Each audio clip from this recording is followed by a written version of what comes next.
Hey everybody, happy Thursday. Today I want to come in and talk to you guys about my simple self-care checklist, because self-care shouldn't be hard, right? I'm all about simplifying things. I'm so passionate about helping women simplify their lives, their homes, and their businesses so they can actually enjoy them and find them restful and relaxing and find freedom and flexibility. And so I don't want to complicate this. I don't want you to feel like this is an extra burden or an extra thing on your to-do list. Self-care is supposed to be nurturing. It's supposed to benefit your life, not just be some other thing that you tack on out of obligation, okay? So I want you to feel like you can invest in self-care in ways that make you feel blessed and pampered and nurtured and in ways that are restful for your soul. So my checklist is pretty loose. You can adapt it to whatever works best for you. It's more of a general guideline, but I found that having things in a checklist form makes it so much easier to apply it to your life. And that's really what I want you to do, and that's what I want to do in my own life. It's one thing to hear something and agree with it and know it intellectually, and it's another thing entirely to follow through and act on it. And I want you guys to act on this because I want your lives to be more restful, and I want you to be able to take good care of yourselves. Okay, so the checklist, just a handful of things. Number one, sleep. Make sure you're getting enough sleep. And you can balance it out over like the course of the week. Maybe it doesn't have to be every single night. I know I function better on 8 hours of sleep, but I can go a little bit less one night if I know that I'm going to get more the next day. Maybe take a nap to try to balance it out if you don't get a lot of sleep overnight. But find a way to make it happen. Just try going to bed half an hour earlier or sleeping in half an hour later. Whatever works for you. Sleep is so important. It allows our bodies and our minds to take a break and regenerate so that we can wake up in the morning with renewed energy and focus and be our most productive selves. And then along with that is rest. Now, those are not the same thing. And rest is also not the same thing as laziness. Sitting on the couch and binge watching Netflix is probably not all that restful, even though your body's still taking a break. I'm talking about things that are renewing to your soul, things that just let you take a break from the stress and the chaos of everyday life. Maybe that's going for a walk. Maybe that's lighting a candle or starting a bubble bath. Maybe it's reading a good book or talking to your friend on the phone. It could be any number of things, and it probably looks different for you than it does for some of your friends or your sister or your neighbor or your coworker. It doesn't have to look like anything specific. It's just figuring out what feels like rest and relaxation for you and then leaning into that. And number 3 is community. I'm so passionate about community, guys. We need other people in our lives. We're not meant to do it alone. We were created to live life with other people, and I have seen firsthand just how important that is. I love, love, love my in-person community. I don't know who I would be without them, or the community that I had in college and my roommates that I still stay in close connection with.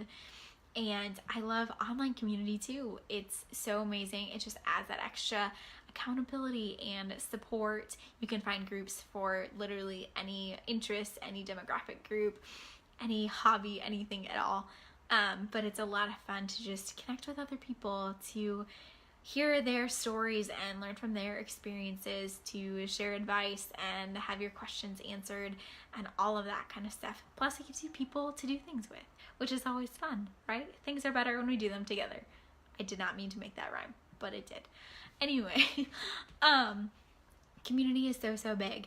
And just side note, if you're looking for a community to join, I have one called the Joy and Full Living Community, and we would love to have you check it out if you're looking for a place to have more encouragement and motivation and inspiration to live a life and, work and have a home that's focused around joy, simplicity, and intention.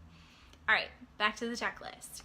The next one is self-talk. Now, I had a Facebook Live about this last week, but the way we talk to ourselves and about ourselves is so critical. And I guess that kind of goes two ways, because we are often our own worst critic.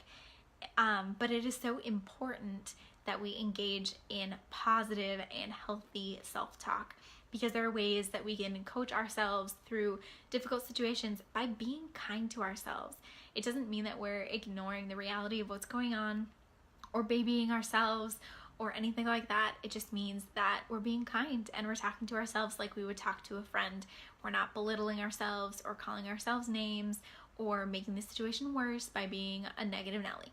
So talk to yourself positively, and maybe you need to start saying what you're thinking out loud, or think about whether you would say that to a friend just to get through that season, get over that habit of negative self-talk, just to recognize what you're doing, but then start correcting yourself. Start reminding yourself of what's true about you and your situation, and start feeding that positive self-talk. It's like a self-fulfilling prophecy. If you tell yourself, I can do this, and I can learn this, and I can get better, and I'm good at X, Y, and Z, even if I'm still struggling with A, B, and C, it just gives you the energy and the motivation to keep going, and it puts you in a better headspace, which sets you up to do well. So that's a huge component of simple self-care. And then fun, whatever you think is fun. I don't know what that means for you. Maybe it's adult coloring books, maybe it's geocaching, maybe it's hiking or rock climbing, or putting together a puzzle, or going out to really good dinner with a friend. Whatever it looks like for you, that can actually be an awesome form of self-care. It may not seem like it is. It might seem like it's frivolous or unimportant, but those things give us just a glimpse of what's good in life, and it can seem really silly and maybe like something that we don't need necessarily, especially on a soul level, but we really do, because life can be hard and we can get down about it. We can get all wrapped up in our problems and our struggles and the things that are frustrating us. But if we take time to do things that we think are fun, then we're reminded that there is good in the world and good in our lives, and we get the chance to laugh, which is so good for us, and just to spend time stepping away from the hard things. And then we can come back to them with renewed perspective and strength and energy. And the last one is to keep learning and growing. There's always room for growth. There are always ways that we can improve, and that's a good thing. There's more and more to learn always. And maybe it's learning about self-care. Maybe it's learning about rest. Maybe it's learning about growing a business or getting healthier. Or maybe it's something like learning calligraphy or origami or cooking, or I don't know, any number of things. There are so many things you can learn, and so many ways that you can learn. You can look stuff up on YouTube. You can take a class at a college. You can take an online course. You can learn from a mentor or a friend or a parent.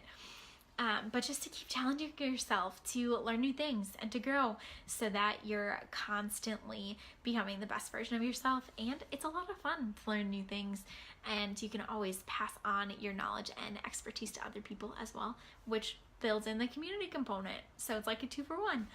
All right, those are the things on my self-care checklist for you guys and for myself. And just to reiterate them, I'm going to run through the list one more time in case you forgot them or lost track or anything like that. The first one is sleep. The second one is rest. The third one is community. The fourth one is self-talk. The fifth one is fun.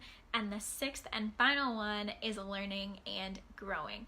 And I hope that you guys take the time and take the initiative to get these things in your life more, so that you can be regularly investing in self-care and become the best version of yourself, because you deserve that and the people around you deserve that. You will be so much happier and productive and efficient and creative. I'm just so excited for you. Okay.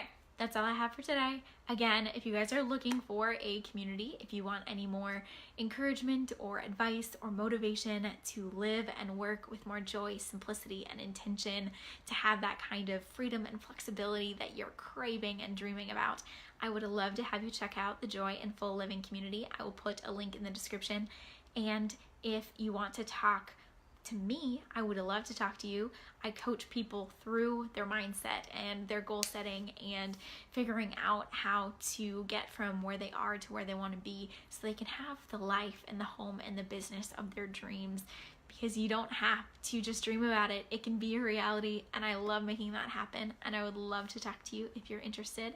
So you can comment or PM me, and I would just love to talk to you, and we could set that up. All right, guys, I hope you have a great rest of your day and have some fun with self-care. Okay, bye.